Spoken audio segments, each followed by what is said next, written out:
Up next, Authentically Detroit presents a live podcast with special guest Jamon Jordan, City of Detroit historian and founder of the Black Scroll Network, History and Tours, LLC. And this week's hot takes from Bridge Detroit, election denier Christina Caramo to lead Michigan GOP, topping Trump favorite, and jobs and pay rise, but Black and Hispanic Detroiters are missing out. Keep it locked. Authentically Detroit starts after these messages.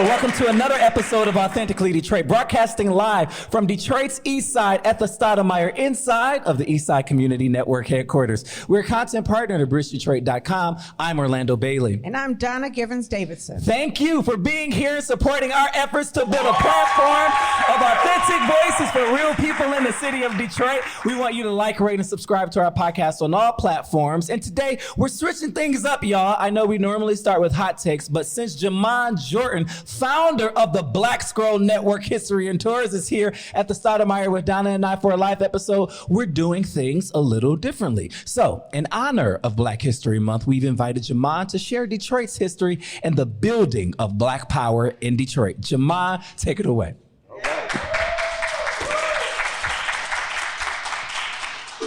Good evening, everybody. Good evening. What up, though? What up? All right, so we're here in the city of Detroit. My name is Jamon Jordan. You already know I am the founder of Black Scroll Network, History and Tours. I lead tours and lectures dealing with Detroit's African-American history and, of course, African-American history in other places too, but especially Detroit's history. And I'm also the official historian for the city of Detroit. And I've been serving in that capacity since October of 2021. So I'm happy to be your historian. I am the people's historian. I am the historian for the city of Detroit. Now, today what I'm gonna be talking about is really the building of Black power in the city of Detroit. And really what that is showing that Detroit is really one of the models for radical Black organizing in America's history. And so many people don't know this. And it's really a problem of the system of how we're educated. Number one, how we're educated about civil rights, the Black Power movement, or largely what we know as the Black Freedom movement. We're largely educated that the Black Freedom movement, the civil rights movement, was a Southern phenomenon. So that's the first thing we're taught. Most of us have heard, even if we don't know the full story, we've heard that it was a bus boycott in Montgomery, Alabama. We know that there was something called Freedom Summer in Mississippi. We know that there was a march or some marches in Selma, Alabama for voting rights. We know that the police sick dogs and put fire hoses on children in Birmingham, Alabama. So we know about these Southern campaigns for freedom, these Southern campaigns for racial justice. But at the same time that that's going on, there are people doing all kinds of activism in New York, in Cleveland, in Cincinnati, in Philadelphia, in Pittsburgh, in Boston, in Chicago, and in Detroit. But that part has been left out of many people's education. I'm not even talking about people in Mississippi don't learn about this happening in Detroit. People in Detroit don't learn about that this stuff happened in the city of Detroit. So that's one of the reasons. It's not our fault that we focus on the civil rights movement as a Southern phenomenon. It's how we've been taught. And part of the reason why it's taught that way, especially in the North, that there really wasn't no civil rights movement, is because there has been a propaganda campaign that has always centered the South as where the racial problem was. So if you go back to the Civil War, pre-Civil War, slavery was a Southern phenomenon. And we're taught to think of slavery as something that happened down South. We're not taught to think that New Jersey had slavery. We're not taught that New York has slavery, that Rhode Island has slavery, that Delaware has slavery, that Connecticut has slavery, that Detroit has slavery. We're not taught to think of it that way, but all of the places I just named also had slavery. When America was 13 British colonies, all 13 colonies had slavery. Not just Virginia, North and South Carolina, Georgia, not just those of the 13 colonies. Massachusetts had slavery. Delaware had slavery. Rhode Island had slavery. New York, Pennsylvania, New Jersey had slavery. Now, of course, Michigan wasn't part of the 13 colonies. The French had come here, and the French had slavery here. All right? So slavery was a national phenomenon. It wasn't just a Southern phenomenon, but after the Civil War, schools, newspapers, political leaders began to present the image that slavery thing down South, we fought a war against those villains in the South over slavery. Never really talking about how, number one, the North was totally involved in slavery in the South. Slavery in the South could not have lasted as long if the North wasn't totally invested in it. So the North is part of what was going on down South. Rhode Island is the Walmart for Southern plantations. The state of Rhode Island is the Walmart for Southern plantations. What do I mean by that? Southern plantations are growing cotton, tobacco, rice, and sugar, mainly to make profit. These are profit-making crops. They're not growing corn and wheat, not in large levels in Mississippi. They're not doing that. They're not growing corn and stuff that's gonna feed them. Well, where's their food coming from? Rhode Island is supplying, that's mainly what Rhode Island is doing. It is supplying the foodstuffs for the South. Also providing much of the clothing because they're not making clothes in the South. So they're providing much of the clothing in the South. What will be known as Negro cloth is being made in mills and in factories in Providence, Rhode Island.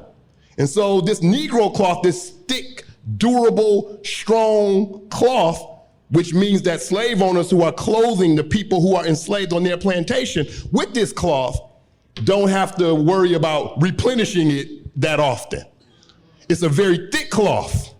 So they're buying that from Rhode Island.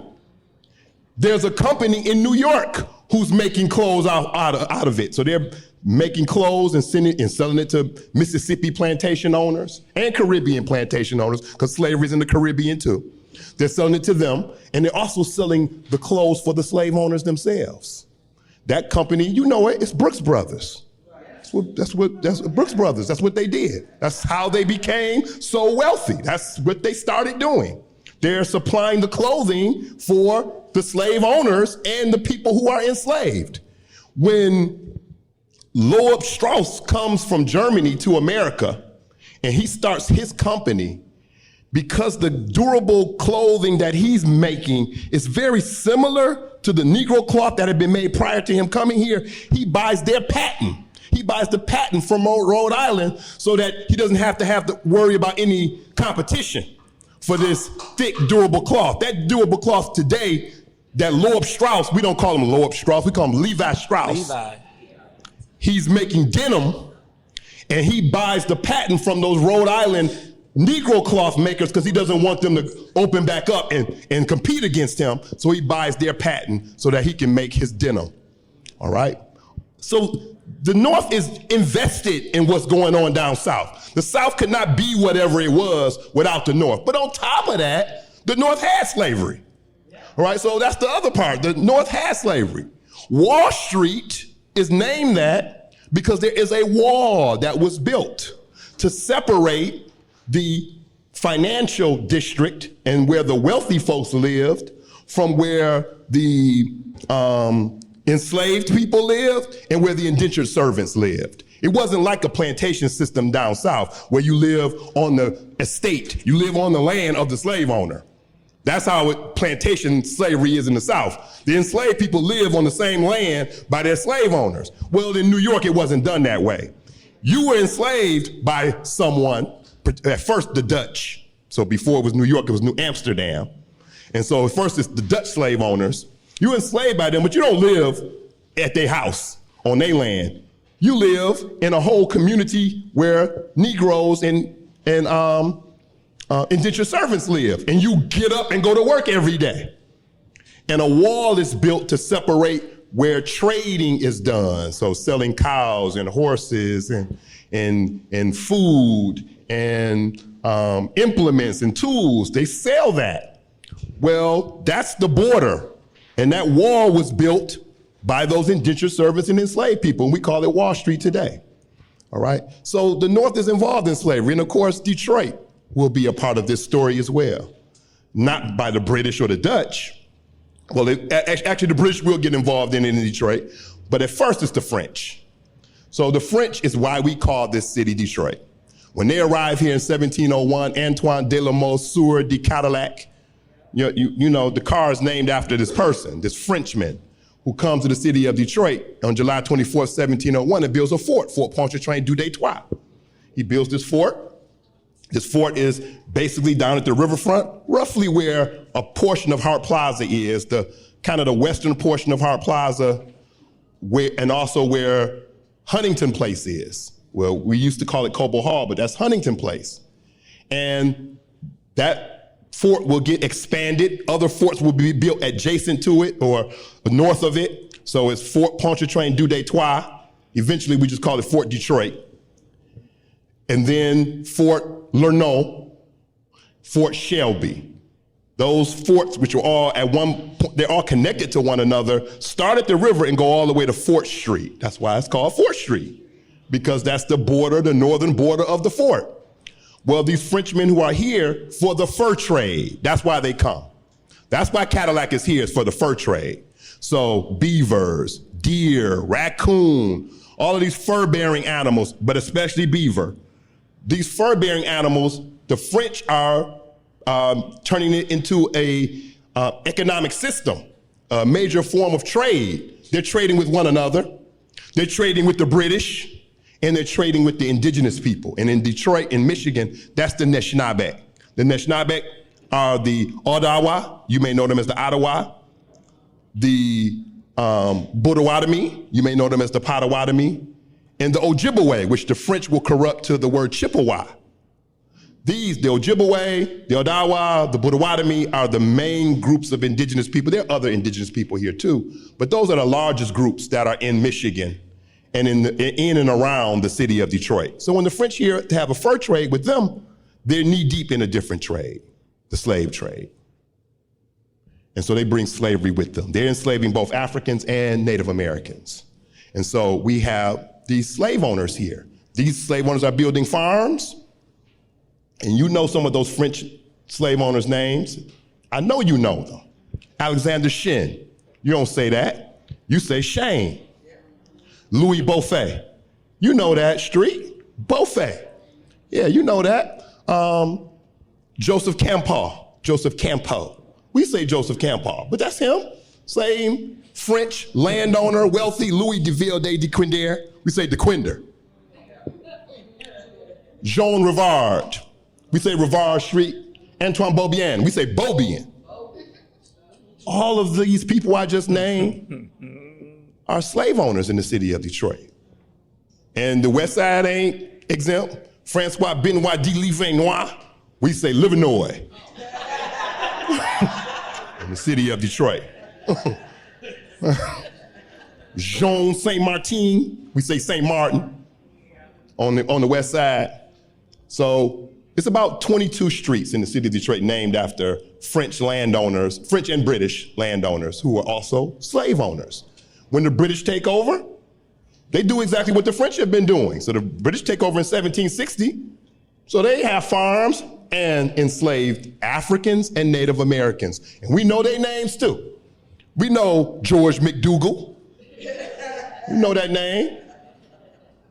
We know William McComb. We say McComb today. We know these names. These are also slave owners. We know George Meldrum. So these are also slave owners in the city of Detroit. And so the British and French have slavery, but if you got slavery, you're gonna have resistance to slavery. You're gonna have people fighting. You're gonna have people fighting and killing their slave owners. You're gonna have people running away. You're gonna have people breaking the tools. You're gonna have people burning the crops. You're gonna have people even suing for freedom. They take the cases to court to get free. You got people escaping to Canada.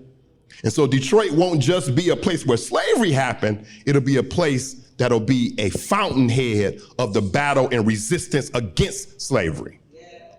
That's really the roots of Detroit's Black militant history, is that from its early stages, if you got slavery, you're gonna have people fighting against it. And what adds to that is Detroit sits on this international border with another country that ended slavery before the United States. Canada had slavery. So don't think that, they were exempt. Was it French people there? Was it British people there? Okay, so they had slavery, all right? so Canada had slavery, but they ended it before the United States. And that means Detroit sits on the international border with a place that is no longer practicing slavery.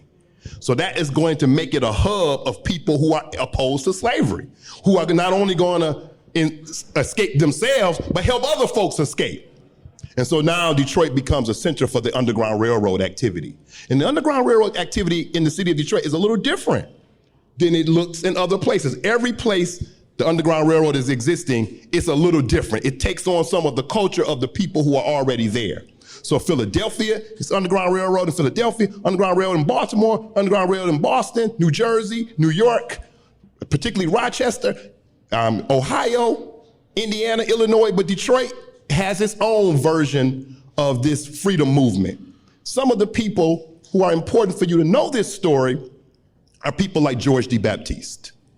George D. Baptiste, that's him on the Gateway to Freedom International Underground Railroad Monument pointing across the river. So if you're down at the riverfront and you see that monument, that Underground Railroad Monument, there's a man pointing across the river, that's this Black rich man, this Black millionaire who owns his own steamship, the T. Whitney, who's pointing across the river because he's about to take this group of people to freedom.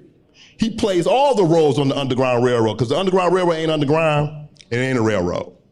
All right, so there is no subway from Mississippi to Michigan. All right, so it's not an underground railroad. It is the people, the places, and the routes that are used to help people escape from slavery. The people have different positions. The places are stations.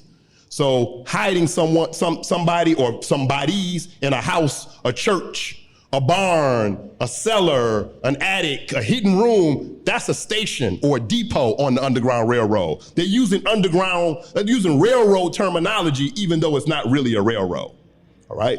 So that's a station, but the person hiding them is a station master. So if you're hiding somebody, it's a station master, all right? So George D. Baptiste is a station master on the Underground Railroad. So he hides people in his house. Another station master you ought to know is Seymour Finney. Seymour Finney is a white station master. So George D. Baptiste is Black, but Seymour Finney is a white man who's hiding people in his barn in Capitol Park in what is now downtown Detroit. He owns an inn, a hotel, and around the corner is the barn because the people who stay at his inn, they need to store their horses and their wagons somewhere. So he feel like that money should come to him too. You already staying at my hotel, well, pay me and I'll store your horses and wagons too. But behind 2 tons of hay in that barn is a hiding place where people who have escaped from slavery are being hidden in his station.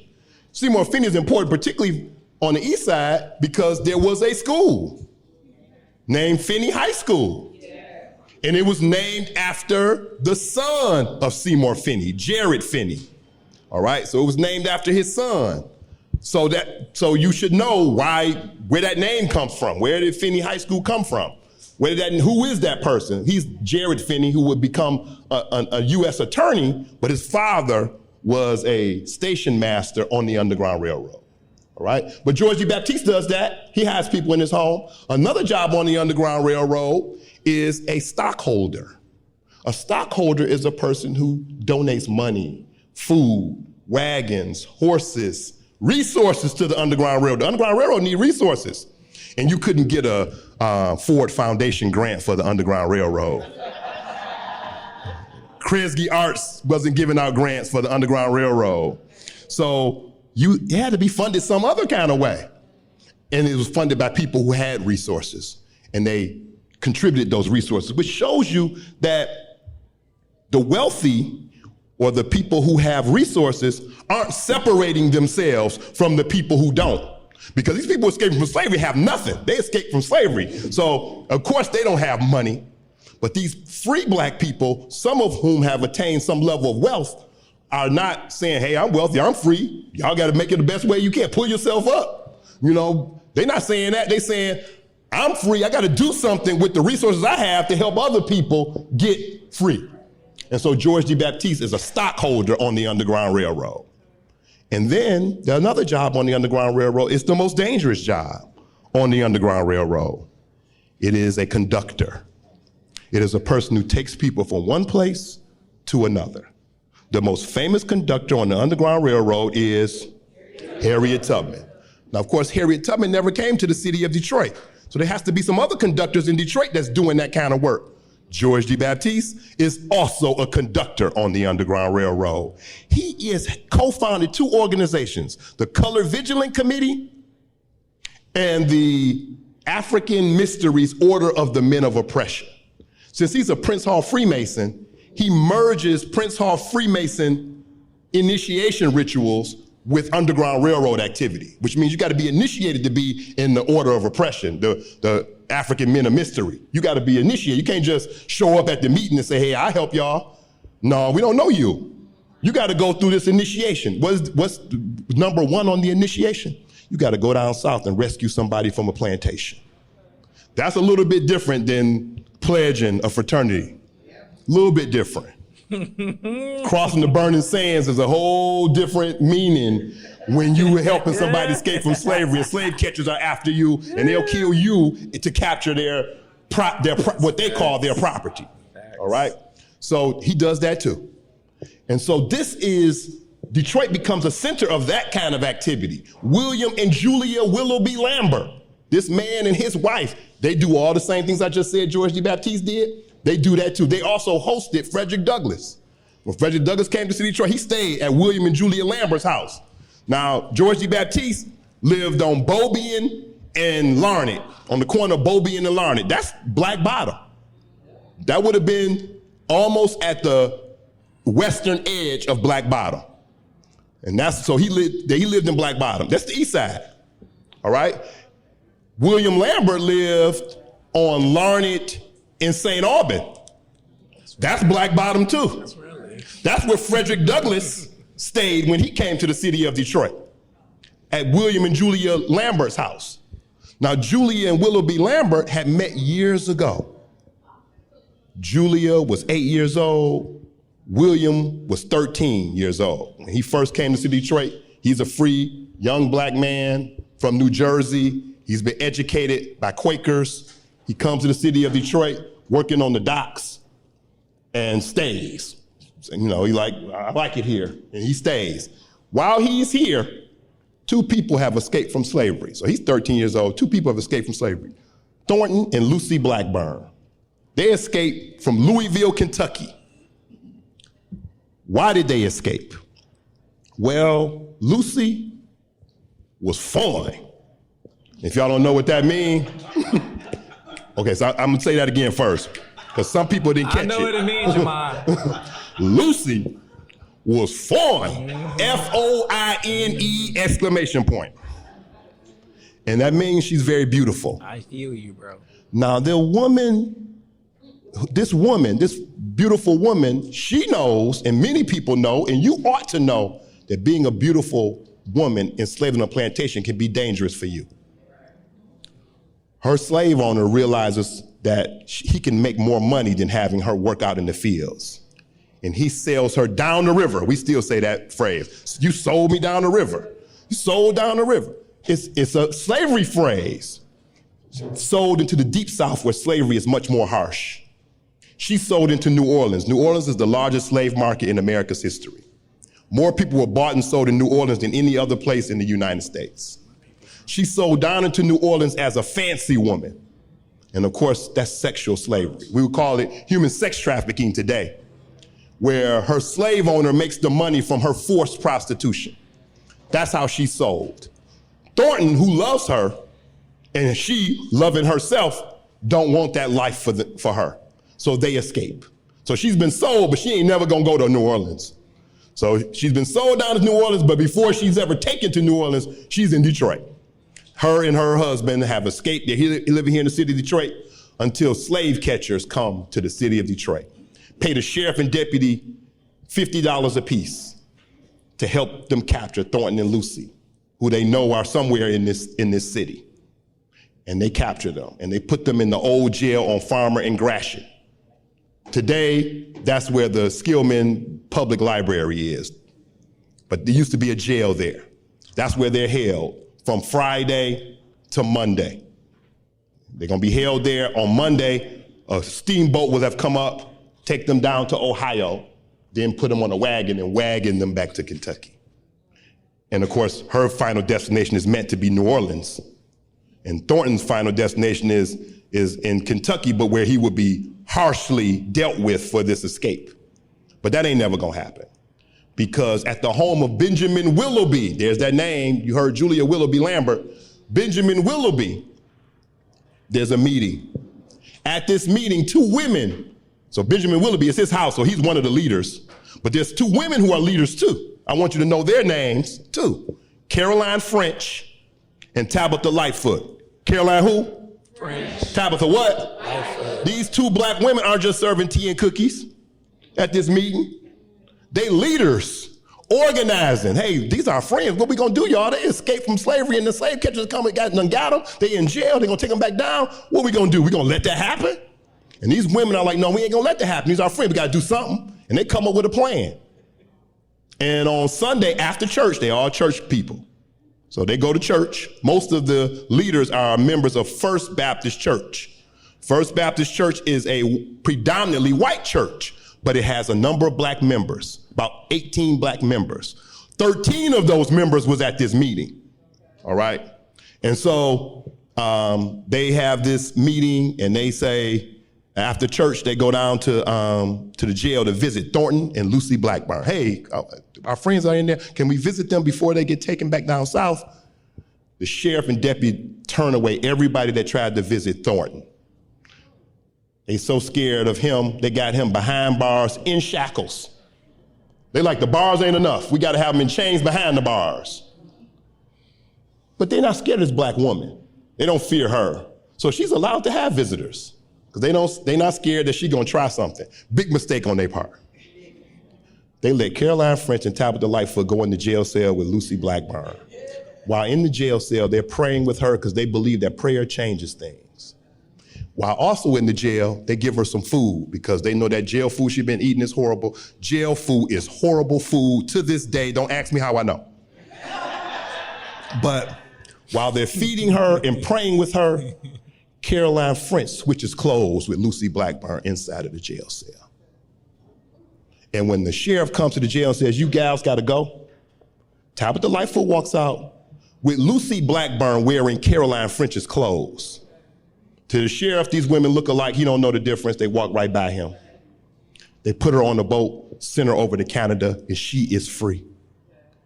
She's on free soil, she's free. The next morning, Caroline French, who lives on 4th Street between Beaubien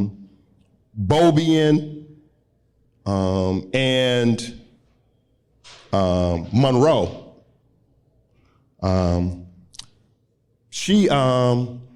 that's East Side. All right. So she says, you who, Mr. Sheriff? Guess what? I'm Caroline French. I'm not Lucy Blackburn. See, look at me. I'm not her. She walked right by you yesterday and you ain't even know. She got on a boat because that was our plan, and she's in Canada by now, so she's free, and I'm free too. You better let me go. And the slave catchers, they're bounty hunters. They make money for bringing people back. They don't make money if you don't come back. So they done lost their bounty, a portion of their bounty. So they say, you switched. Well, you really gonna switch. We gonna sell you to make up whatever we lost with her. And Caroline French said, I'm from Detroit. Plus I'm from the East Side. That's not gonna happen. They walk out of the jail, say there's 400 people outside with bricks, sticks, knives, swords. That's right, they had swords, poles, tree branches. Some of them had guns, shovels. Now you got the sheriff, the deputy, they got rifles. It's 4 of them, but it's 400 people. And they can do the math. Okay, if we shoot, then we die after that. You know, we get those shots off, and then they're gonna kill us. And in the melee, the sheriff will be killed. Thornton will be rescued, put on a boat, cross over the Canada, reunited with his wife, and he's free. They will go up to Toronto and start the first taxi business in the city of Toronto and become wealthy, build 5 homes for other people who escaped from slavery so that they have somewhere to live. Just like people help them, they use their wealth to help other people. The people who organized the freedom of Thornton and Lucy Blackburn will found Second Baptist Church, the oldest black church in the state of Michigan, the first school for black people, and a station on the Underground Railroad. All right? That church is fun. 30 churches come out of that church. All right? That creates this black community. And that little girl who was there, she was 8 years old when this happened. Julia Willoughby. It was in her house where the meeting happened. She grows up in an Underground Railroad house. 13-year-old William Lambert was there too. They will get married and become a team, an Underground Railroad team, and they will found St. Matthew's Episcopal Church, the 3rd black church in the city of Detroit, in the North End. Today it's on Woodward and King, but originally was on St. Antoine and Congress in Black Bottom, East Side. All right, so this is the foundation for why Detroit is militant and had this radical resistance, because everything comes out of this. Second Baptist Church is a part of the Underground Railroad. It's founded by people who helped free Thornton and Lucy Blackburn. All of the 30 other churches that will end up are somehow connected to this history. So when we get to the civil rights movement, and in this neighborhood, when Dr. Ocean Sweet moves into his house on Garland and Charlevoix, he's not going to walk away nonviolently when the mob shows up at his house. He's going to defend his house with guns. And 2 white folks outside are going to fall that night. One won't ever get up again because Ocean Sweet is defending his home against a racist mob. Him, his brother, his wife, his friends, his cousin, 2 of his brothers, his chauffeur, his handyman, they're all defending that home in 1925 on the corner of Garland and Charlevoix, East Side. By the time we get to the 1940s, and there's going to be a race riot that starts at Belle Isle, I want you to understand that 34 people were killed in the 1943 race riot. But I don't want you to think that this was just black people being victimized in the 1943 race riot. 9 whites were killed in the 1943 race riot by black people. 7 black people were killed by white citizens in the 1943 race riot. It was almost even on the streets. The reason why 25 black people get killed in the 1943 race riot is because 17 black people are killed by members of the Detroit Police Department. No whites are killed by members of the Detroit Police Department in 1943 race riot. That's the difference. That the police are rioting too, and they've chosen a side. If it had just been in the streets, it would have been black folks getting and giving about at the same level as whites were getting and giving. Because Detroit is not known for nonviolent civil disobedience. It's not what it's known for. When black people are able to move into the Sojourner Truth homes and a white mob blocks African Americans from moving in February of 1942, they done paid their deposit, so you done paid your deposit. It's move-in day, and it's a white wall of people saying you ain't moving in. And this Detroit, East Side, Nevada and Fenelon. Black folks say, what? All right. Oh, it's a mob of y'all. Okay, I'm going to get Man, Tyrone. We coming back. I'm moving in. And when they come back to move in, you can even look up the pictures. You'll see people with stuff in their hand ready to fight this mob. The police arrest the black folks. They don't arrest the white mob who's illegally blocking black people from moving in. They arrest black people.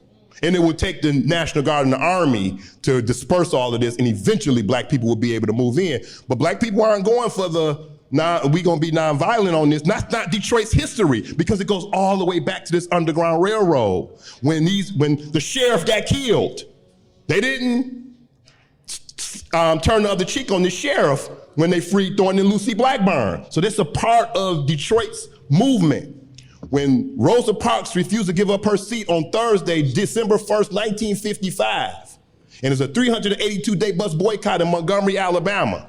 And after that bus boycott is over, she can't get a job at Montgomery because everybody knows her. Every white company knows her, and she can't get a job. She comes to the city of Detroit, but before the bus boycott is over, she's invited to the city of Detroit by UAW Local 600, which is the most radical of the union shops in the city of Detroit. Walter Reuther does not want her to come. He's the head of the whole UAW.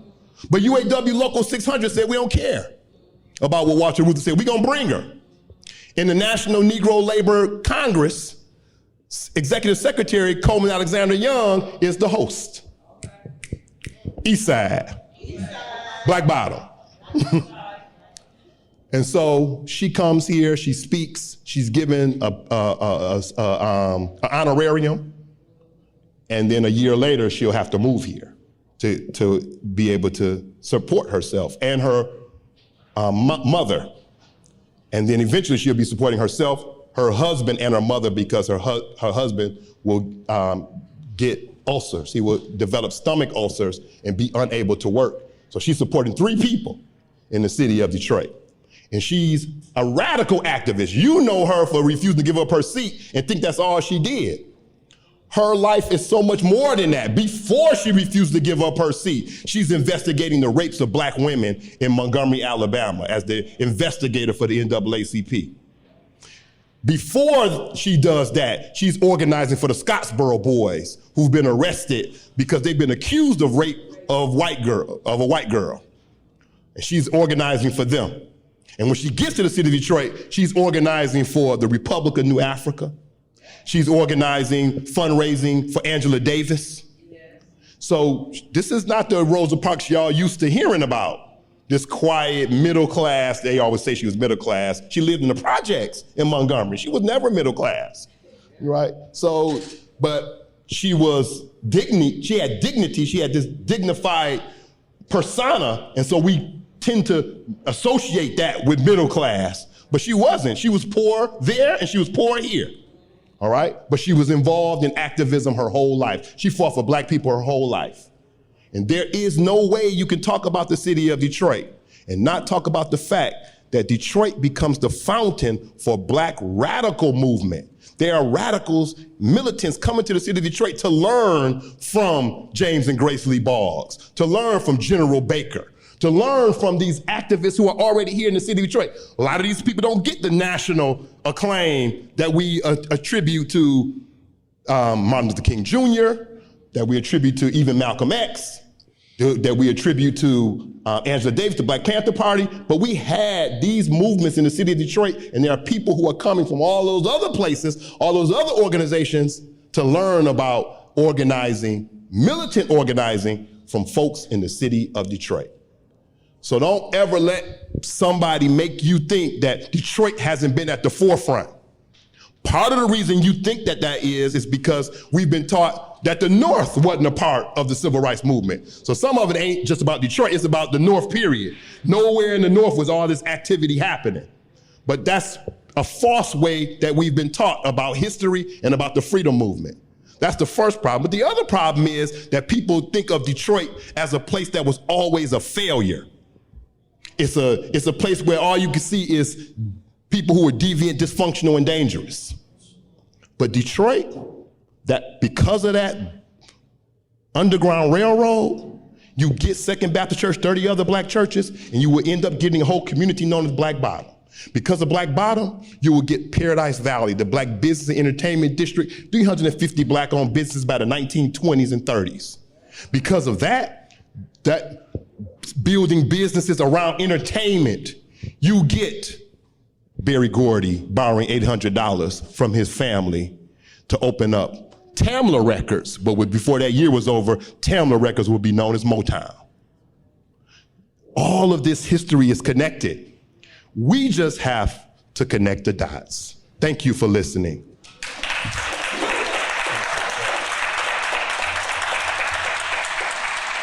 We're going to take a quick break. More with Jamon Jordan after these messages.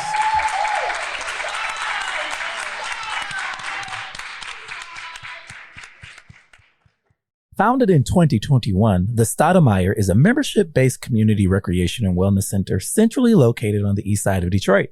Membership in the Stoudemire is available on a sliding scale for up to $20 per year or 20 hours of volunteer time. The Stoudemire offers art, dance, and fitness classes, community meetings and events, resource fairs, pop-up events, the neighborhood tech hub, and more. Members who are residents of the east side have access to exclusive services in the Wellness Network. Join today and live well, play well, be well. Visit ecn-detroit.org. Have you always dreamed of being on the airwaves? Well, the Detroit East Side Engaged Podcast Network, or DEEP for short, is here to help make that dream a reality. Located inside the Stoudemire, the DEEP Network offers studio space and production staff to help get your podcast idea off the ground. Doesn't take a whole lot of work to get started. Just visit the Authentically Detroit page at ecn-detroit.org or call Sarah at 313-948-0344. All right. Welcome back to Authentically Detroit, and we are live at the Stoudemire with Detroit historian and founder of the Black Scroll Network History and Tours, Jamon Jordan, who just gave us an amazing Detroit history lesson. Jamon, out of all of the tidbits that you have given us in your history lesson, one of the things that comes up for me is something that you said before, and that is that the east side of Detroit is incontestably the beginning of Black history in the city of Detroit. Oh, that's Talk right. a little bit about that. Oh yeah, that's definitely the case. When Black folks are, of course, living in the city of Detroit, at one point, of course, they're enslaved by these French and British slave owners. These French and British slave owners, when they arrive in the city of Detroit, they're in the fort at first, but eventually a town around the fort begins to form. Landowners begin to take land, largely on the east side, some west side areas too, but mostly on the east side of what we know as the street of Woodward today. So they're mainly there, and the reason why they're there is because there are creeks and rivers on the lower east side, Connor Creek, Fox Creek, Parents Creek, and the largest one is the Savoyard River, that are depositing this dark, rich soil all over. These Frenchmen want to take advantage of that rich soil. The minerals are good for farming. So they want the land there. And so the French call it Fond Noir, which is Black Bottom. They're taking advantage of that soil, that rich soil. So Black Bottom is named that because of this soil. Well, if they're there and their land is there, the people they're enslaving are there. So these Black people are there. And if these Black people are enslaved there, that's where they're going to resist and fight against slavery. So that's where the movement against slavery is going to really occur on the east side of the city of Detroit. So the Underground Railroad is all tied up in this history. William Lambert, he's living on Larned in St. Aubin, and St. Aubin's named after a landowner named Noel St. Aubin, a French slave owner. He's right there where the Martin Luther King homes are there now, but that's where William Lambert and his wife Julia Lambert, leaders of the Underground Railroad, are. William and Julia have a son. Now, I told you Benjamin Willoughby was the house that they had the meeting to free Thornton and Lucy Blackburn. Benjamin Willoughby was his house. Well, Julie gonna name her son after her daddy. She gonna name her son Benjamin Willoughby Lambert. Benjamin Willoughby Lambert is one of the founders of the Detroit branch of the NAACP. His parents were Underground Railroad leaders. He's a civil rights leader. One family, one generation on the east side. All right, and so we got George D. Baptiste. He got him on Larned and Beaubien. Again, that's the east side. We got the meeting of John Brown and Frederick Douglass at William Webb's house on St. Antoine and Congress in Black Bottom on the east side. That's about 100 yards south of Blue Cross Blue Shield. So if you know where the Blue Cross Blue Shield headquarters, about 100. If you don't know that, it's about 100 yards south of Floods. I gotta know my audience. All right. Toward the river. Going toward the river. So going toward the river. So that's where John Brown, this white radical abolitionist who's gonna lead a raid in October of 1859, that's where he first meets Frederick Douglass. in Detroit. They don't meet each other in New York, in Philadelphia, in Canada, although they met in those places. They first met in the city of Detroit. All right, East Side.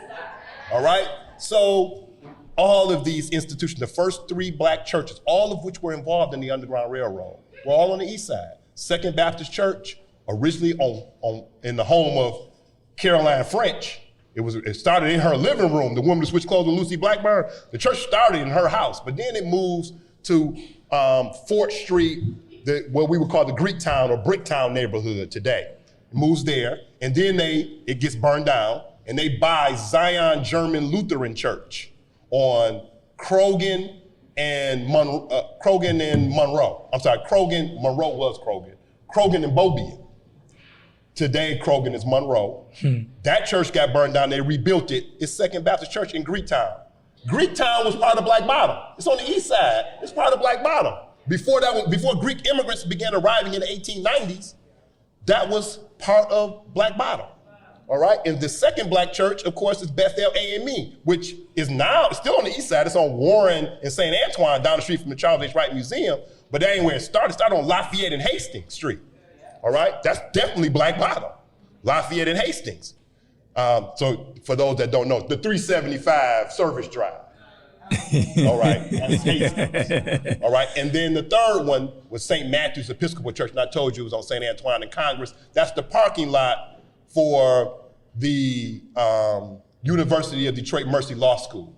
Yeah. So if you know where that parking lot, that's where St. Matthew's, the first St. Matthew's Episcopal Church is. All right, so the east side was the origin site for the black community, not just black folks living, but black people creating their own community, their own institutions, their own businesses, and their own freedom struggle. Ain't you proud to be from the east side of Detroit? Yes, and say it loud. Black Detroit, and I'm proud, okay? Because I am proud to go, Detroiters go anywhere in the nation, right? That's right. And people know we're from Detroit. I can't go anywhere. The first time I found out, I was like, the year 2002, I went to a summer leadership institute with people from every state. And I started talking, listen, we can tell you're from Detroit. How? I don't know how. It's the swag. You carry a swag down to Givens Davidson.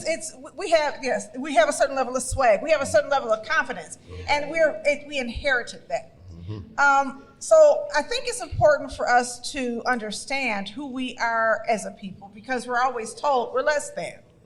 We are told, the way the history books read, in 1967, crazy black people just started burning down the city for no good reason. That's right. And that's then what people say. all the white people left to protect themselves, and Detroit went downhill. Having grown up in Detroit in the 1960s and 1970s, I have news. It was not downhill. Detroit was a great place to be when I was a child. Detroit was amazing. We had everything and we did everything.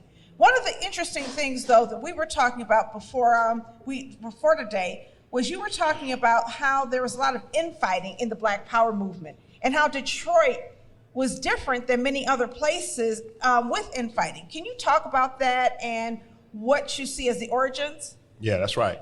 So you may know that in the civil rights and then the Black Power movement, that there were these struggles within the movement, internal struggles.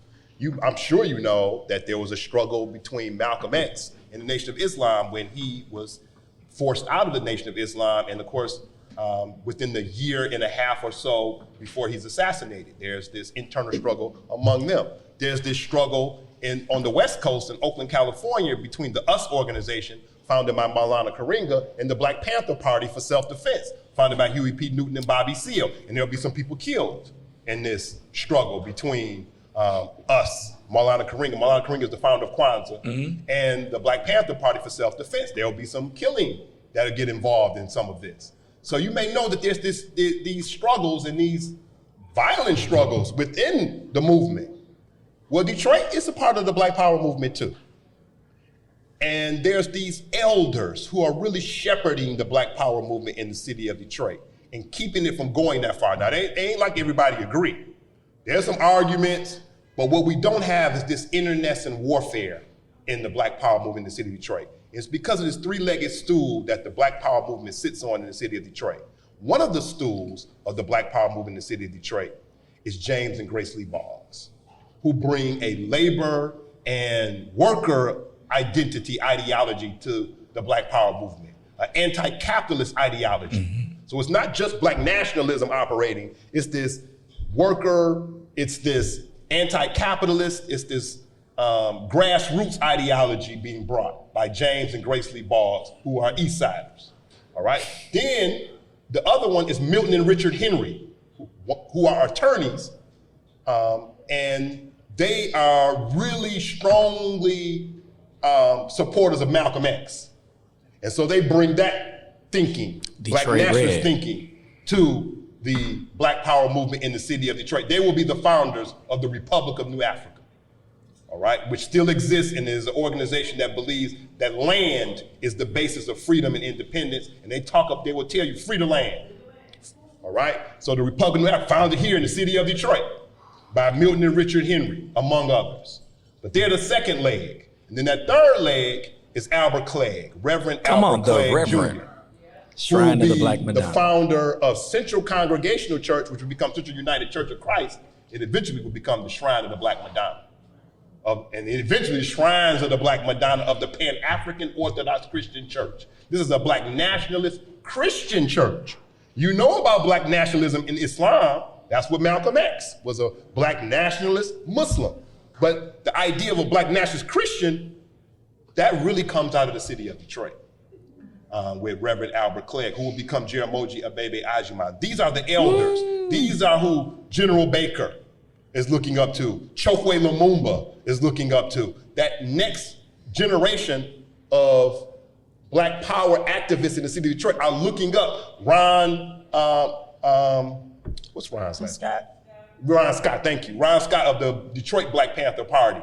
They're looking up to these elders who have been running the Black Power movement in the city of Detroit. And that's keeping them from going into that internecine warfare. Even though they don't all agree, the RNA don't agree with everything the Black Panther Party is doing, the Black Panther Party don't agree with everything the League of Revolutionary Black Workers is doing, but there's no killing of one another. There's no in the streets, chasing each other down the streets with gunfire. That's not happening. And one of the reasons that's not happening is because these three ideologically different forces came together to really shape how Black power looks in the city of Detroit.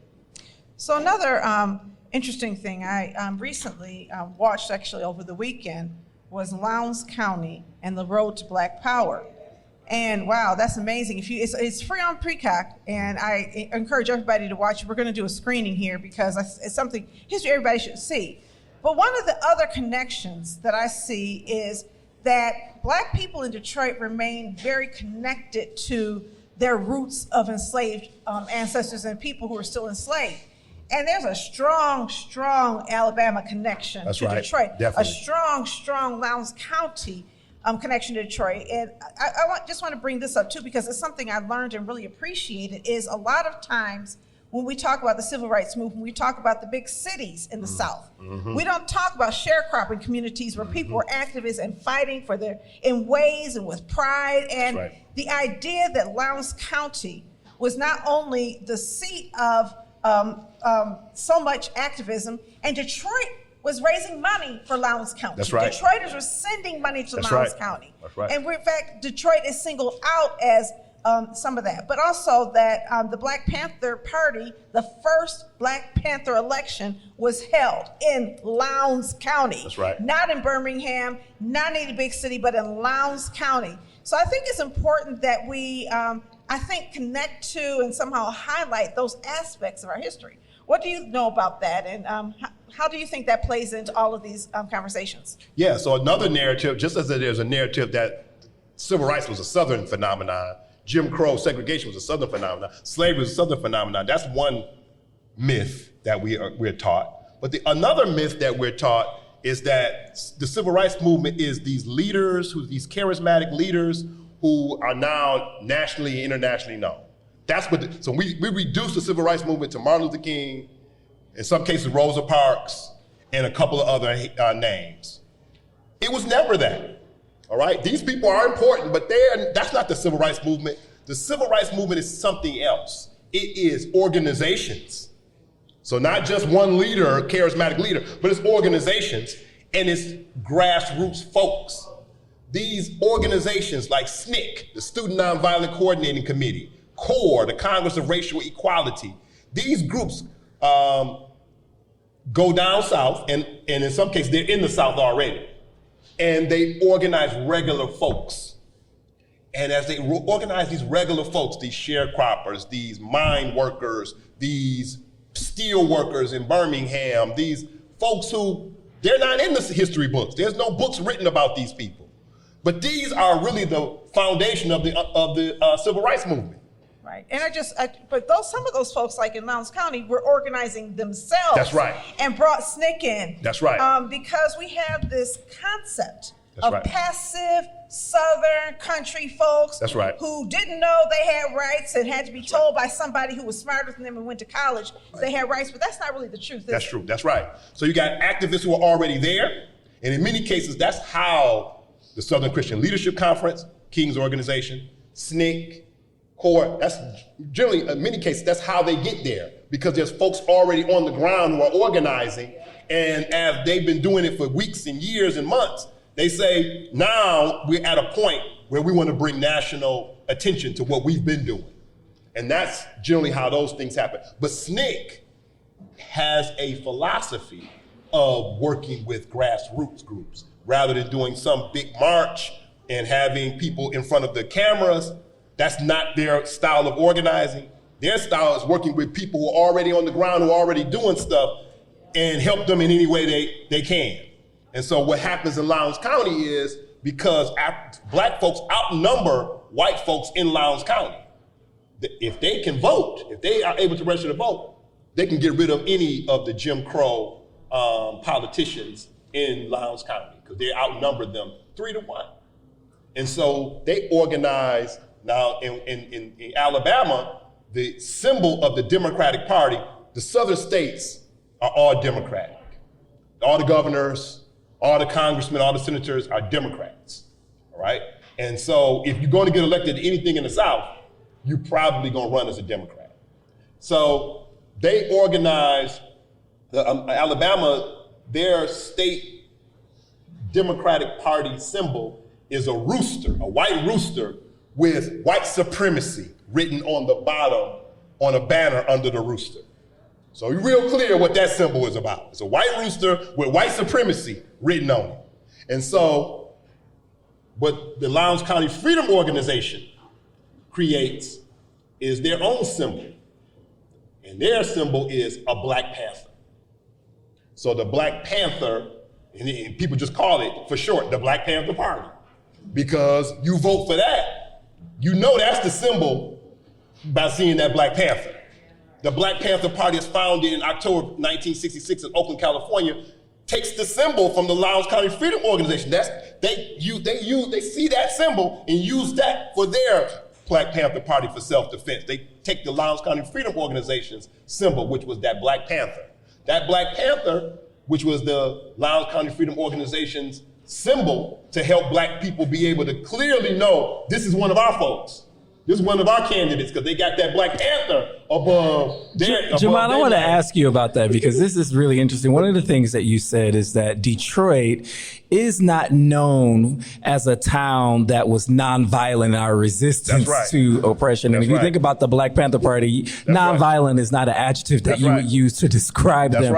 But nonviolence was just one of the tactics used to advance civil rights. Can you talk about this narrative that is missing from the overall tapestry of this conversation around Detroit and its placement, and why Detroit is not known for this nonviolent resistance? Because I love it, especially when you're from the East Side, because, you know, we get talked about for our violence on the East Side, but it comes from something. So one of the things is there's this whole narrative about civil rights movement being a nonviolent movement. A nonviolent movement. The civil rights movement was not a nonviolent movement. Let's be clear. We know they're nonviolent because we know whites were attacking black people. So they were violent, so right there's some violence. But there are people in the civil rights movement who are doing all various kinds of things. There are some people who are philosophically committed to the idea of nonviolence. And I would tell you, that's a small minority. There are people in the civil rights movement who are philosophically against using any form of violence. They are a very tiny minority. What is generally done in the civil rights movement is there are people who are using nonviolence as a tactic. To invoke. So that's right. They are marching, getting attacked, knowing that that will draw attention by news, by other forces, and that will put pressure on political leaders to do something. Since these people are being attacked, it's on you, federal government, to do something to protect these people. That they're doing it as a tactic. In other cases, they're only doing it as a tactic. Once they leave the battlefront of marching, they go home and they got a rifle because they know the Ku Klux Klan might come by their house that night. So they got a rifle. So they're not philosophically committed to nonviolence. They got rifles, they got guns. So if the Ku Klux Klan try to come after them after they've been a part of this march, they're ready for that. All right. When the Montgomery bus boycott begins, and Martin Luther King Jr. is elected as the president of the Montgomery Improvement Association, there's all folks with guns all in and out of his house, all outside in the front. It's later in the Montgomery bus boycott when he begins to philosophically embrace nonviolence, not just as a tactic, which is what he originally started as a way of that's going to be his way of life from that point forward. But he didn't start out that way, and most of the other members of the Montgomery bus boycott never got to that. They never went there. They never went to philosophically embrace it. Rosa Parks said, "I've never believed in total nonviolence, but I respect Martin Luther King Jr. for his devotion to nonviolence. But I've never believed," and she said that till she died. She's never been a 100% proponent of 100% nonviolence. That's not the Rosa Parks you know, because we've been sold this other version. And so one of the reasons why Detroit is not highlighted in these stories is because, and when we talk about civil rights, because Detroit was never committed to nonviolence. You can't point to the civil rights movement in the city of Detroit and it be a nonviolent story. If you talk about the 1943 race riot, talk about the Sojourner Truth homes, you talk about Ocean Sweet case, there's never these cases that you can find in the city of Detroit where you got all these people who are philosophically committed to being 100% Talk, Jamon Jordan! All right. Talk! Right. And so, just a couple other questions. What? We've mentioned a lot of people in Detroit who made a difference. And certainly in that three-legged stool, you had one woman who is a Chinese woman, but Black women were also very involved in every step of the way. That's exactly right. Can we talk about my sisters? Yes, right. All right. So as I stated earlier, the leaders of this uprising that freed Thornton and Lucy Blackburn, two of them were women. Caroline French and Tabitha Lightfoot. Y'all supposed to remember their name. All right? So as you can see, Black women were at the forefront of every struggle that Black people had, whether it was the Underground Railroad, whether it was the Civil Rights Movement, the Black Power Movement, starting churches, building schools, starting businesses, whatever, labor movement. If you're talking about progress for Black people, Black women were at the forefront. Now, when it comes to that three-legged stool, I'm really talking about these elders who were really shaping these young folks. So even though I don't have a Black woman on that three-legged stool for Black Power in the city of Detroit, it's Black women all involved in the Black Power movement in the city of Detroit. One of them, Irma Henderson. That's right. So Irma Henderson, East Side, Black Bottom. She is a radical grassroots organizer in the city of Detroit. She will end up going into politics. She'll be a city councilor, become city council president.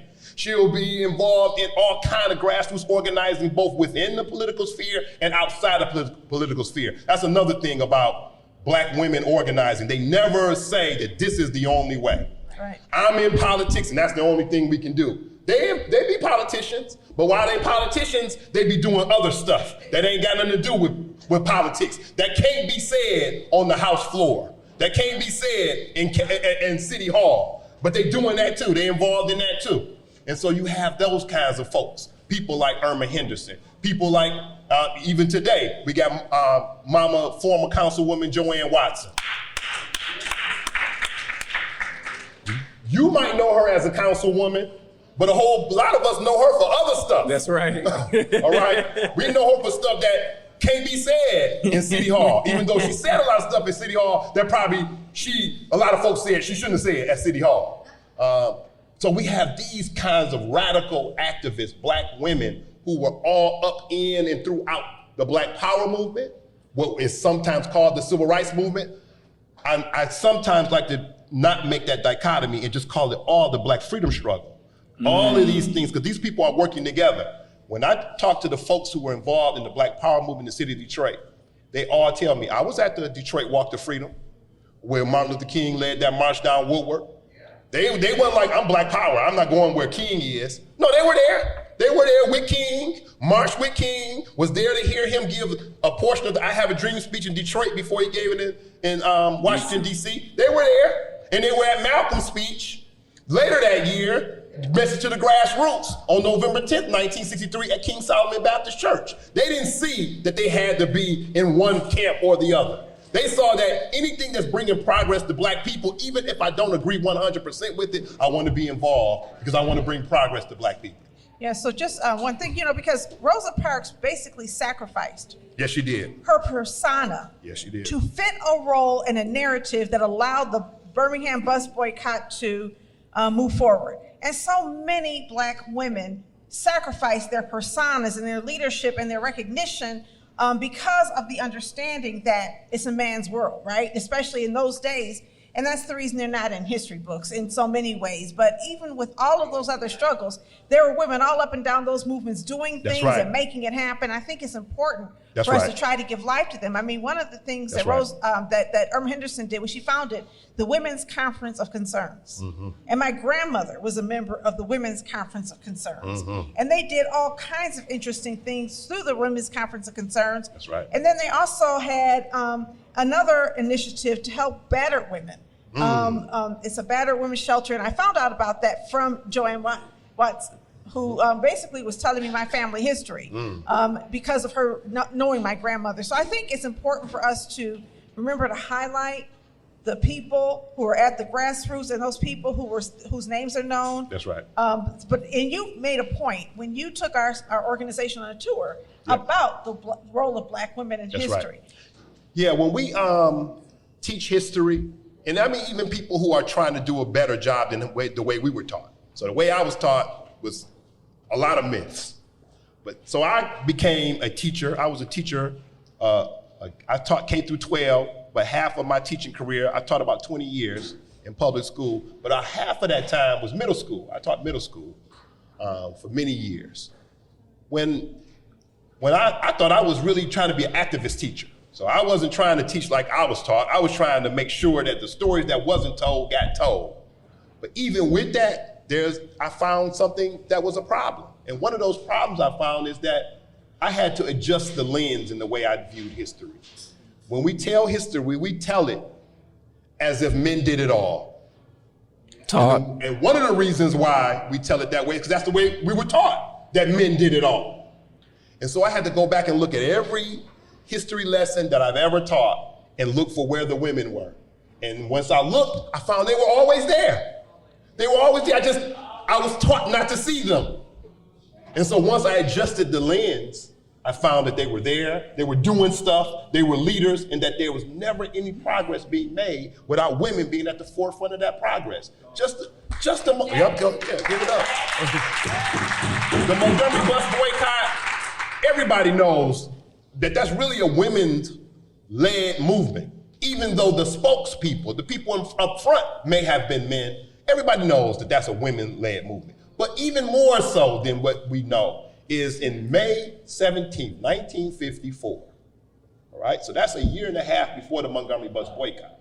Montgomery bus boycott begins on December 5th, 1955. But on May 21st, 1954, Joanne Gibson Robinson, the leader, the president of the Women's Political Council in Montgomery, Alabama, writes a letter to Mayor Addison Gale of Montgomery. And basically she says, she has a list of concerns, demands really. These are the problems on these buses. Not even Claudette Colvin has refused to give up her seat yet. That hasn't even happened yet. This woman has written this letter to the mayor. These are the concerns we have on the buses.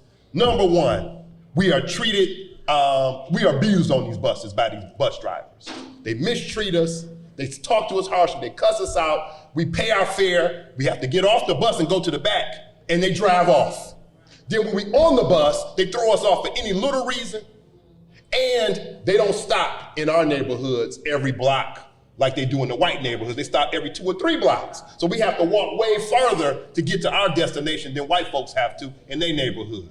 And we're saying that if you don't change these things, some of us have said we're going to stop riding the buses. And the buses can't do well without black women riding the bus. This is what she writes in May 21st, 1954. None of the women that you may have heard of have refused to give up their seats on the buses yet. So most of us have begun to hear that there's a young girl, Claudette Colvin, who refused to give up her seat months before Rosa Parks. But she ain't even gave up her seat yet when this letter is written. Joanne Robinson has already written this letter threatening a boycott. She's like, we don't want this to happen. But that's how she ends the letter. You know. But, And of course, the white power structure don't listen to this black woman. They don't respect her. Every time one of those young women and older women refuse to give up their seats, that next year, Claudette Colvin, Aurelia Browder, Susie McDonald, Jeanette Reese, Mary Louise Smith, and then finally Rosa Parks. There's 5 women who refused to give up their seats that year. Every time Joanne Gibson Robinson tries to start a boycott. Every time. Boycotts ain't easy. Don't think a boycott is you saying, I don't want to go, I'm not doing that no more. That's not a boycott. A boycott is organizing the whole community not to do that thing anymore. Not just you saying, I ain't gonna do it. That's a personal boycott, but it don't really affect that institution because you don't go there no more. You have to get a massive group of other people to agree with you and not do that thing anymore.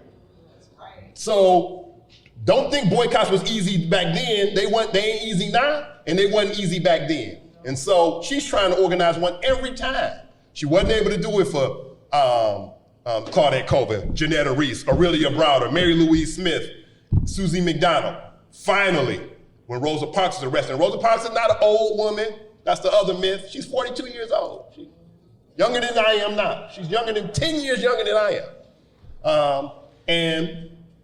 When she refused to give up her seat, you know, they always position her, she was an old woman, middle class, soft-spoken, mild-mannered, non-violent, and her feet hurt.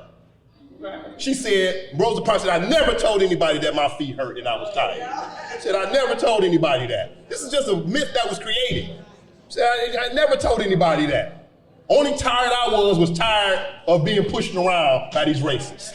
That's the only tired she was. So I've worked for years. I wasn't no more tired than any other day of being tired. I refused to give up my seat. It was an act of resistance to racial oppression. It wasn't I refused to give my seat because I was tired and my feet hurt. No more than all those other women who refused to give. They weren't tired. That 15-year-old Claudette Colvin wasn't tired. So all of them were doing this as an act of resistance. They weren't doing this because they was tired. Black women have always been at the forefront. And in this case, they're putting their lives in danger. In Montgomery, Alabama in 1955, refusing to give up their seats. So they not only are leaders in pushing black people forward, they're basically putting their lives on the line to do that. And with that, we're going to take a quick break. More with Jamon Jordan and your questions after this. We'll be right back.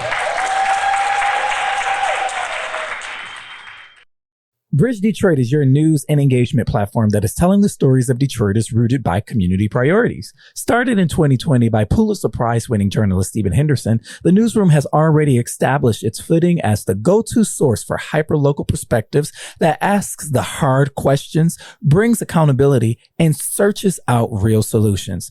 It's free to become a member of this award-winning news organization. Visit bridgedetroit.com today to sign up to receive the news delivered right to your inbox. Bridge Detroit. By Detroiters, for Detroiters. All right, welcome back to Authentically Detroit, broadcasting live from the Stoudemire with Detroit's historian, Jamon Jordan. We have a live audience, and Boom is first up with his question and or comment. Thank you very much for your service. I think it's just really amazing. Sticking on the black women and the connection to our city and the beautiful hair industry, right? Can you touch on the role that barbershops, specifically hair salons, play in the civil rights movement as places of organization, refuge? My wife and I own a hair salon, so I'm being a little selfish, but I would love to speak a little bit more. My beautiful wife, fine wife. You better get the point. A little bit to that connection. I love back and even to now. I know a little bit about it and how, being independent and having financial stability and being able to have your own business and that being somewhat of a fortress. You speak on that, and thank you again. Oh, thank you. No problem. Thank you for the question. Great question. So I talked earlier about this uprising that happened on June 17th, 1833 in the city of Detroit that helped free Thornton and Lucy Blackburn. So Thornton and Lucy Blackburn, they escaped from slavery. Y'all know the story. The sheriff ended up getting killed. Well, both Thornton and Lucy got placed on a wagon that took them down to the river. There's a paid driver on that wagon. That paid driver was paid by Lomax Cook. Lomax Cook is a barber. He is not even at this, it's 400 people outside. Lomax Cook ain't there. Because he don't want to lose his clientele. He don't want to get seen, there, and then people say, oh, you was one of them rebels, one of them uprisers. And then he lose all his clientele. But he was involved because he paid for the wagon and paid for the driver of that wagon, Lomax Cook. At this time, in the mid-1800s in the city of Detroit, black folks are cutting white folks' hair and black folks' hair. So Antoine Beaubien and those rich families that I talked about earlier, it's black folks cutting their hair. So barbers have a level of wealth in the black community. Maybe if you measured them up against the white community, they'd be considered middle class. But in the black community, they rich and they are wealthy. What happens is, as immigrants begin coming, German immigrants by the mid-1800s, 1840s, 50s, and 60s, you got German immigrants, Polish immigrants, 1870s and 1880s, Greek and Italian immigrants in the 1890s. As they begin coming to the city of Detroit, and I'm putting this in quotes, native-born white folks are discriminated against these immigrants. They don't want these immigrants to take their jobs. So they're trying to relegate as many of them as possible to the jobs that used to be black, the jobs that black people did. And so these immigrants and their children begin to become the barbers of white people. And black people end up becoming the barbers and hairdressers of only black people. And that's kind of where we are right now. For the most part, there's always exceptions. But now, if a black person is going to get his hair cut, he's probably going to a black barber. If a white person is going to get their hair cut, white man is going to get his hair, he's probably going to a white barber. But not in 1820, 1830, that wouldn't have been the case. Both would have been going to a black barber in the city of Detroit, all right? So these black folks have wealth. When we get to the area of Paradise Valley and Hastings Street, where you have these black businesses, well, a whole bunch of them are barbers. George D. Baptiste, this wealthy man who owns his own steamship, he's a barber. So the man who pointed across the river, who I told you was wealthy, he's a millionaire, he's a barber, all right? So there's this history of barbers having this elite place in the black community, especially in the city of Detroit. When Rosa Parks comes, her husband Raymond Parks is a barber. He trains another barber, Mr. Whitlow. Whitlow's barbershop is still on Wildermere. He's the oldest black barber in the city of Detroit. He was trained by Raymond Parks, Rosa Parks' husband. He still has Raymond Parks clippers hanging inside of his barbershop, all right? So there's this long history of barbers and then later hair salons being places where black people could go and be themselves, talk amongst themselves, talk and about rest. Their activism, get rest, yes. All of those things. In fact, in the Green Book, which was published from 1936 to 1966, by the time we get to the 1940s, barbershops are in there, not just hotels. Now you got barbershops, hair salons, and about 5 of them in the city of Detroit are on Hastings Street in the Paradise Valley, Black Bottom area. So yes, there's this history. Also, can we shout out Madam C.J. Walker? Yes. Madam C.J. Walker transformed black women's economics by not only, people blame her for the pressing comb and talk about self-hate, but she helped create business women in Black women. That's and right. those business women got together and built power with each other. And a lot of that is not in our history books in the same way, but she probably created more, middle-class Black women than any other person in our history. Next question. I don't have a question, I have a comment. I am from Orby, Alabama, which is a little town about 16 miles below Selma, and I actually attended school in Selma. I also still say home, and I was there for the 50-year march.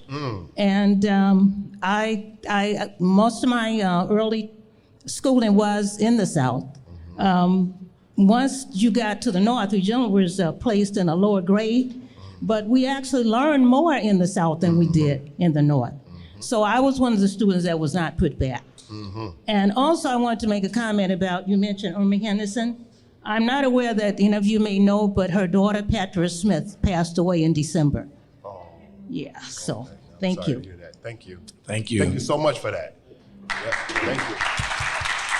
And real quick, because Madam C.J. Walker has been stated earlier, Detroit had a Madam C.J. Walker person too. Vivian Nash, founder of Be-Do Laboratories. And so Detroit had a Black woman who had her own laboratory, creating her own cosmetics, her own hair products, her own pomades, her own makeup on Hastings and Forest and Eastside, Hastings and Forest, and this Black woman had an empire in the city of Detroit. A lot of what happened in the destruction of Black Bottom, Paradise Valley, and Hastings Street destroyed these Black businesses. And Vivian Nash suffered that as well. Thank you. Yep. Thank you for that. All right, Queen Edith. Hi, I have a question, and I have a statement first and a question.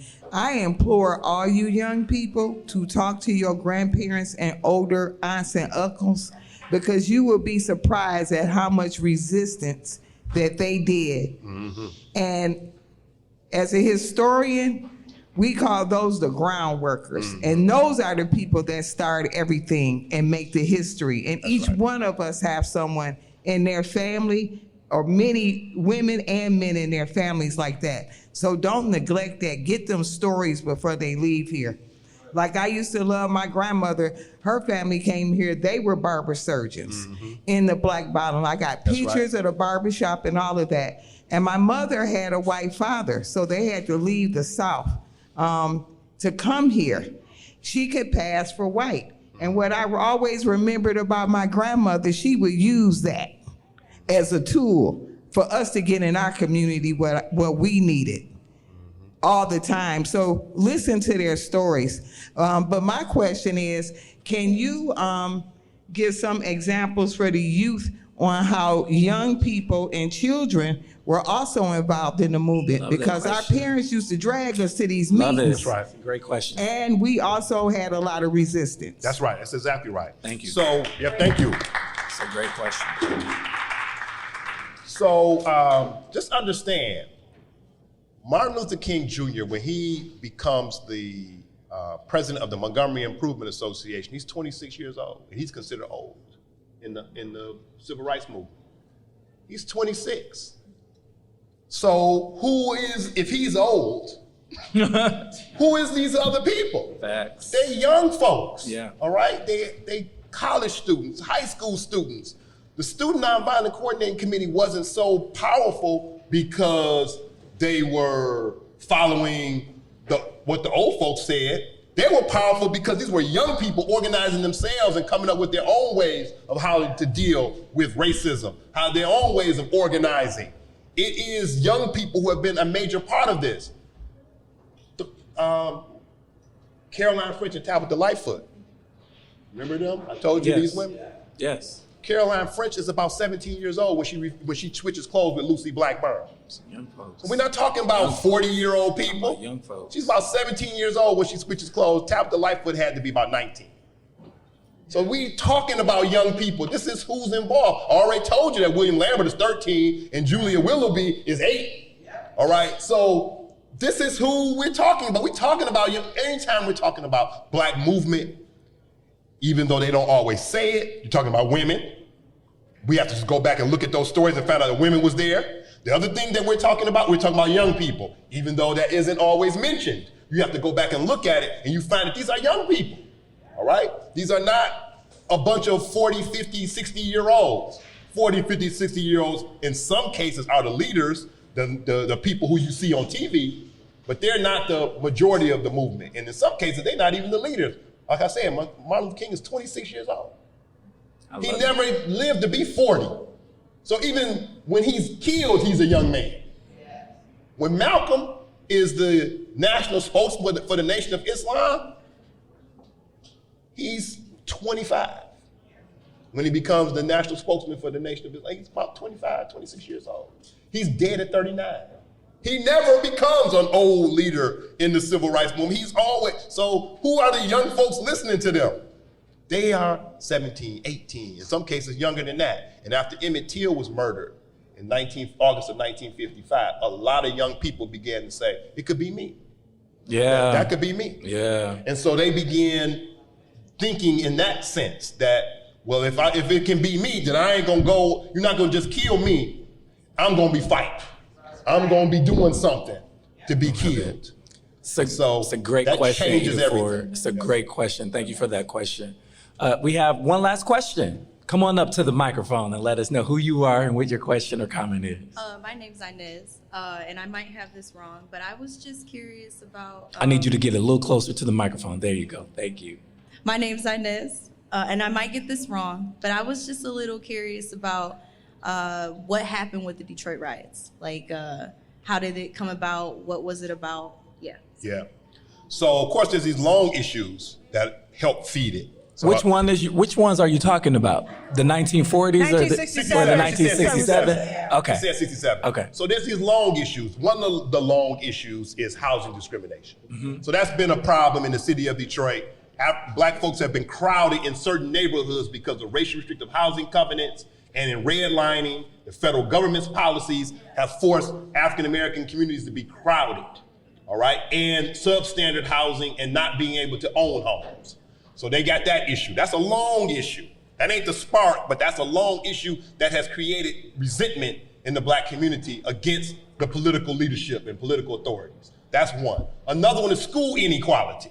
The schools are unequal, not the way they are today. When we think of school inequality today, we think of Detroit versus Grosse Pointe.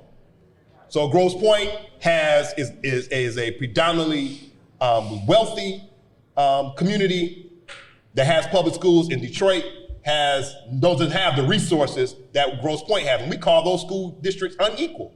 But that ain't what we're talking about in 1967, definitely not in 1950s or 40s. What we're talking about is one school on one side of the city of Detroit that's predominantly Black versus another school in the same city, in Detroit too, that's predominantly white, and the schools are unequal, with the same school board in charge of the resources at both schools. So we're talking about Northern versus Mumford.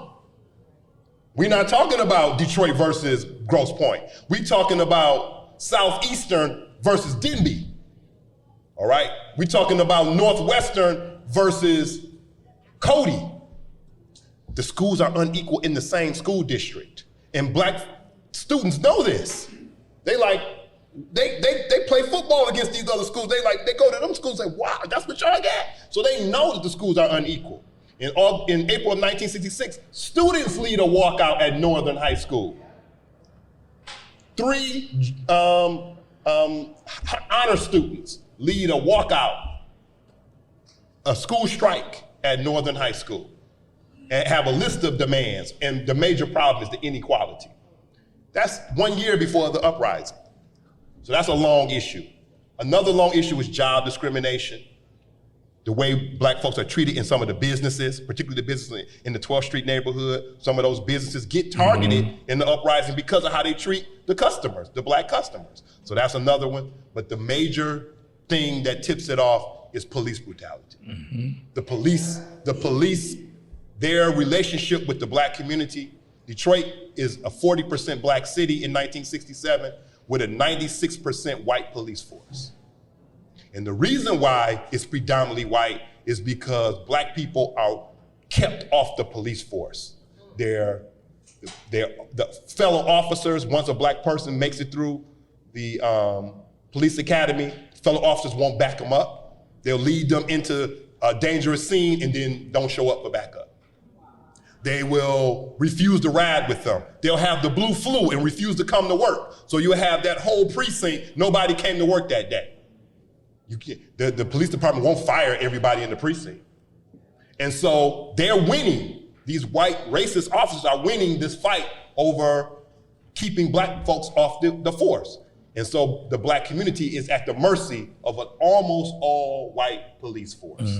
In the Detroit Police Department, between the time that they're founded in 1863 till 1967, so that century, has no good relationship with the black community.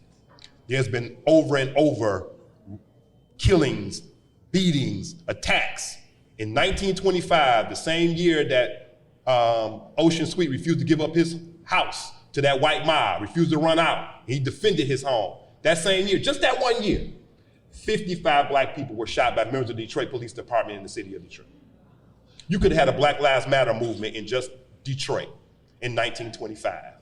Men, women, and children in just that 1 year, all right? So that is really, more than anything, it was the police that sparked it. And that's in most of the cities. So in Watts, in Newark, all these uprisings, it's generally a police situation that really sparks it, because of this long history of how black folks were treated by the police department. And when you can see the parallels of that in our present day, and what happened at the beginning of the pandemic when George Floyd was murdered in front of all of us.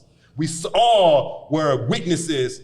Everybody who saw it or turned on the TV anytime that week, you were witnesses of an execution by police officers in Minnesota.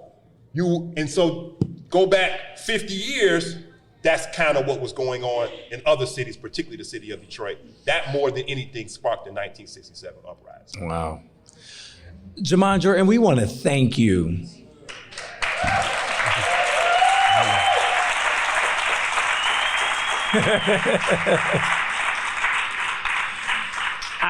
I just want to say thanks. No, I appreciate it. I appreciate being here. And I appreciate all your questions. Thank you for all your questions and comments. I want to thank you on two levels, right? One of them is learning all of this, because this is a whole lot of tremendous information. amount of scholarship. You're like pumping out dates and names and everything like that, and you're speaking and French and whatever, and I'm like, whoa, this is hard. Okay, so I want to thank you for your scholarship. Thank you. I appreciate it.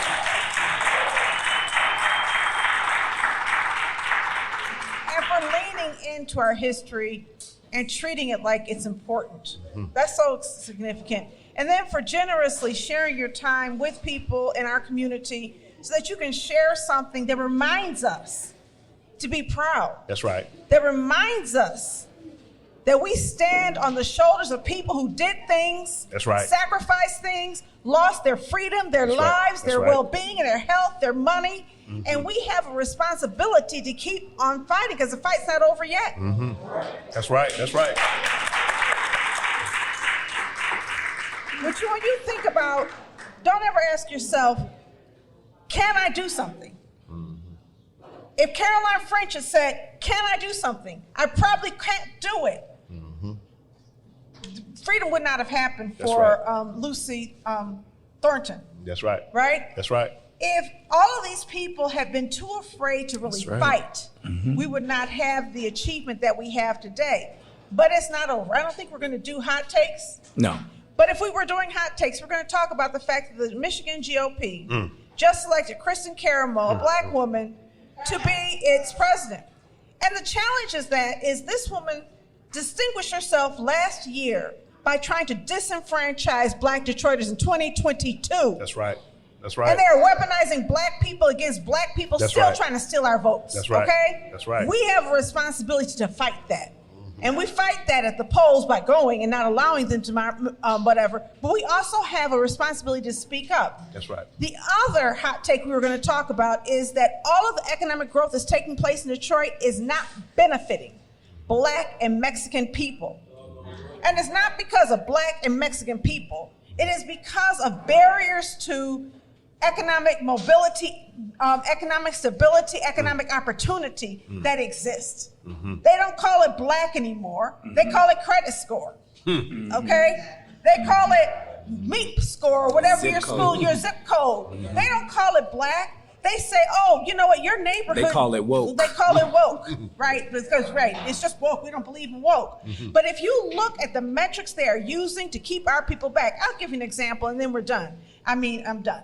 But when you look at, everybody says you can get a good job just working as a plumber or an electrician, going there and you can apprentice and you don't have to, spend a lot of money. Why do you go to college do you know a lot of those places give you entry-level tests that have nothing to do with the stuff that you're going to be learning? Why do you have to know 10th grade math and 10th grade writing to learn how to be a plumber? I don't know if I'm not saying there's no math involved in plumbing, because there's math involved in everything. I'm just saying that it's not math that cannot be taught during the apprenticeship. That's right. The impact of that is keeping us out of those opportunities. That's right. And then telling us those opportunities exist. And when we don't pursue them or we're not involved, then they blame us for not having ambition. That's right. They miseducate us. They right. tear apart our school district. And then they say, oh, you've got this 10th grade exam. So I think it's important for us to look at it and to begin to, or continue to look and fight differently in 2023 than our ancestors did starting in 1701 in Detroit. It's different now, but the fight is big. And there's people right now who are sitting in this room because we can. There's people who are at home and can't even be here because of all of the barriers they have. And I won't get started on mass incarceration. So Jamon Jordan reminds us to be proud, to acknowledge where we've come from, to acknowledge we've made progress, but the job is not done. That's right. Yeah. That's right. Thank you. Thank you so much. That's right. We want to thank you all so much for coming out, and we want to thank you all so much for listening. Until next time, we want you all to catch the wave. Good night, everybody.